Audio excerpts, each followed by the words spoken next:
Hey, so y'all, so check it out. We out here in the garage, man. Me and my little man, me and my junior.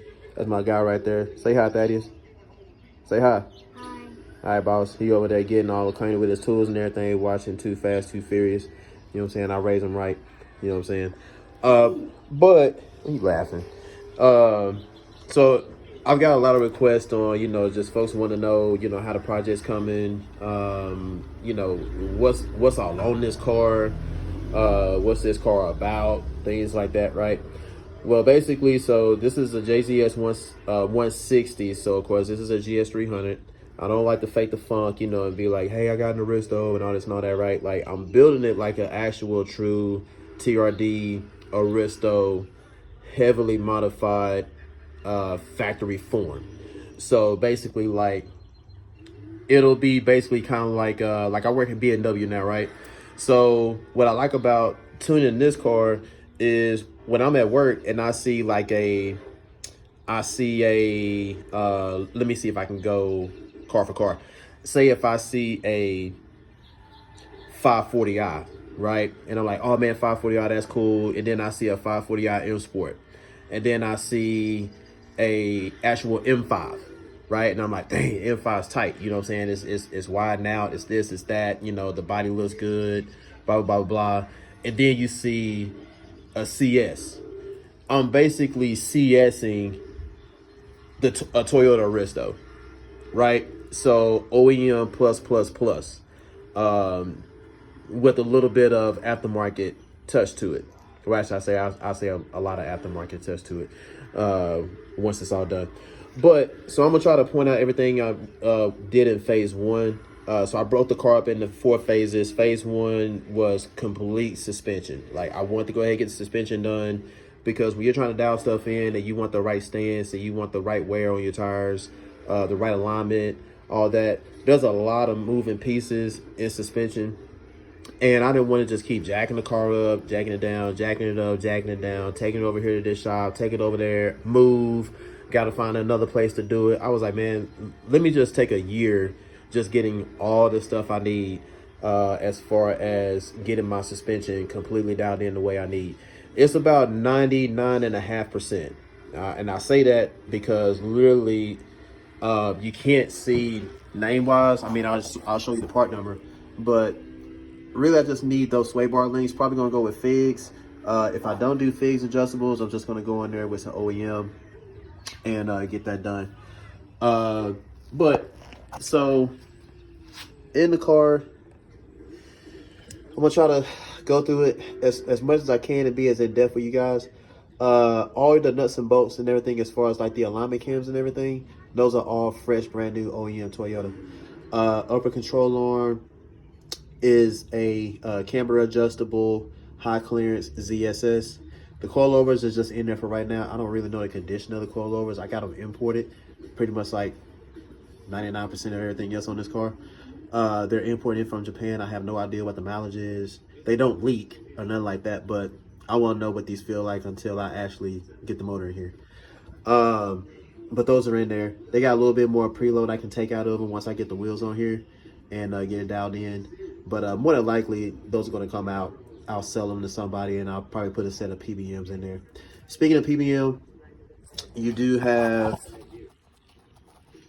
PBM. I just got them back, y'all. I'm so excited about these. Those are the original spindles to the car. This car, the chassis has 300 some plus thousand miles on it. And I really like the fact that I was able to retain that factory piece from the car. So you can see where they modified, and they did a really good job, y'all. The powder coating and everything, they did an awesome job. Zoom this back out. All right, so coming around, we have the OEM TRD Aristo brakes. I actually like the wear on this. Don't mind the rust, all that's gonna get cleaned off and everything. But I really like how aged it looks. And for me, I'm that type of tuner where I try to pay homage to stuff like that. I really don't try to disturb anything or nothing to that nature.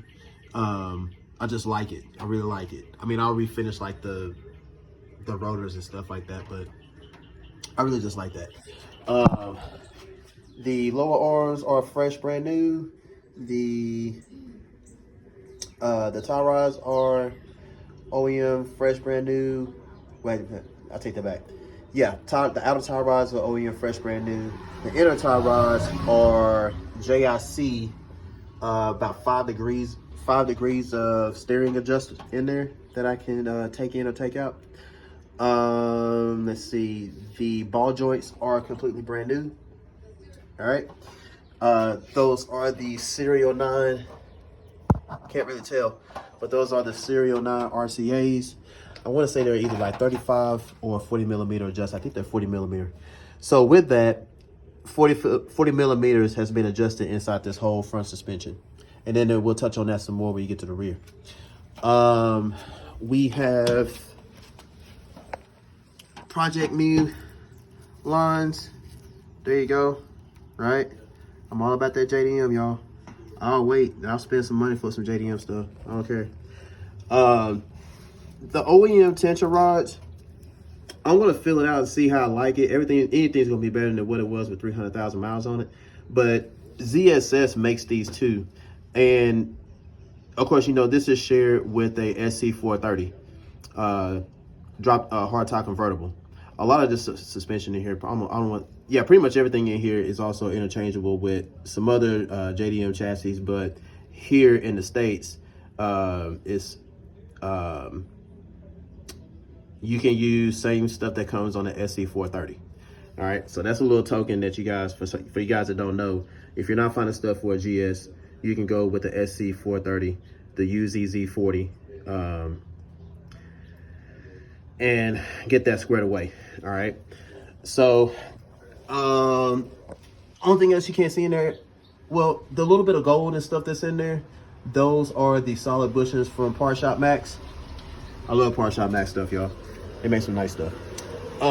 Let's move to the rear. So the rear of the vehicle is by far my favorite part of this build so far. Y'all, I got so much time in this rear end. I'm really proud of this rear end.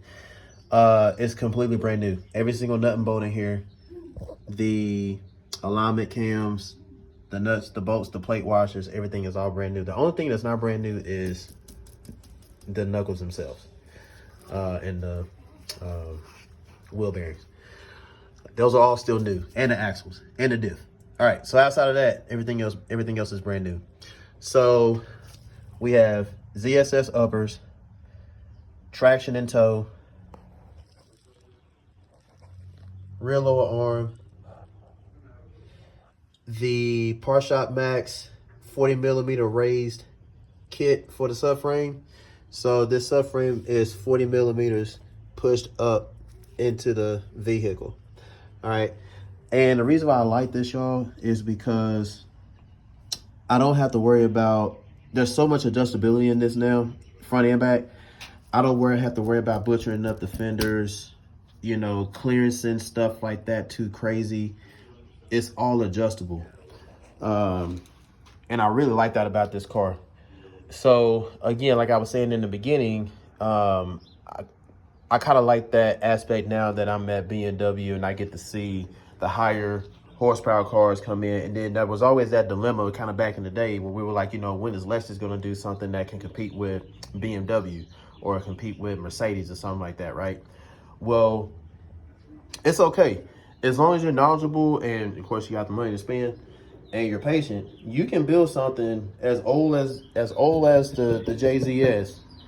And if you do it the right way, you can create your own, whatever you want to call it. You know, I say that, you know, I'm not trying to be like a BMW or nothing like that. I'm a hardcore JDM guy. But I use that reference because that's where I work 10 hours a day, right? So I just wanted to get this video out so you guys can see. Oh, this is cool. If you're looking for the part number for the TRD Sportivo bar, I actually have the rear as well. Oh, that's a story. So look, there's even more stuff. So some of these I've had for a couple years. So there's the rear Sportivo. Boom. We've got the TRD top brace. We got the lower brace. Only thing else I need to get for this vehicle is an actual Tom's rear box brace, which I'm going to do. So I'm going to get the red Tom's brace that goes back here. I just got to find it. They pop up every once in a while, but the auction ends and then the seller sometimes takes a little bit. You know, they could take a month. I've seen stuff that was online for, you know, X amount of time, and then like, you know, you're like, man, I guess somebody bought it or they ain't gonna sell it no more, and then like 2 months later that joint pop back up on there. So I'm just waiting for whoever had that red one that I saw. I'm just waiting for it to come back up. But yeah, so a quick video for you guys. We're pushing 10 minutes 45 seconds, so the last 15 seconds y'all just keep going with your bills, man. Take your time. Actually, I do want to make a point. Maybe I can get it done in under a minute. Guys, we all know stuff is high. We know stuff is expensive. This is an expensive hobby. It takes time. If you're not well versed on what, you know, what a lot of this stuff costs, and you're not that hands-on, when you go to an installer, a reputable installer, not just some random dude or chick that say they know what they're doing, you go to an actual place, the prices are going to be higher, y'all. So I would advise, get out in somebody's garage and learn. Learn as much as you can. If I were to try to do this for somebody, I'm telling you, y'all, I'll probably end up charging somebody about probably a G to do all this bolt-on stuff I've done on this car. And we're talking about this is still a shell. So man, just be respectful of your installer. If they know what they're doing, if they know their craft and it's perfected, stick with them, man. You know, a lot of people work out payment plans and stuff right now. Like, people understand, you know, sometimes this stuff takes a long time, and you know, you got wife, kids, responsibilities, bills, all that kind of stuff, but you still want to have fun. Just be respectful, man. When somebody quotes you something, you know, you might can shop at 1 or 2 other places, but if it's hitting around the same price and you want your stuff built to where you're not running into the wall, and you know, you're not acting like some of these Mustang boys out here, you know, spinning out, stuff like that, and you want your car to hook and go, or you want the slide and go, all that, guys, without sponsors, and even with sponsors, I have no sponsors. The only thing sponsoring me is the hours I work on my job, commission. So my sponsors are my customers that come in and buy BMWs and cars at the dealership. That's my sponsor. So, yeah, y'all do your thing, man. Don't lose focus of your dream, and y'all just keep going, man. We're gonna keep rocking with phase 2. It's gonna be roll cage, getting the electrical done, get the dash in, get the old school Grady truss gauges all plugged up, and get the wheels on here, get it sitting down on the ground where I can push it around, and be happy with your progress. Don't look at other people's bills and say your bill's not going anywhere. You're mad at the car, you're mad at the money situation, you're mad at, you know, the spouse, this kind of stuff like that. Man, pick a pace and just rock with it. Don't try to impress people, impress yourself. Enjoy your bills, and we'll talk soon.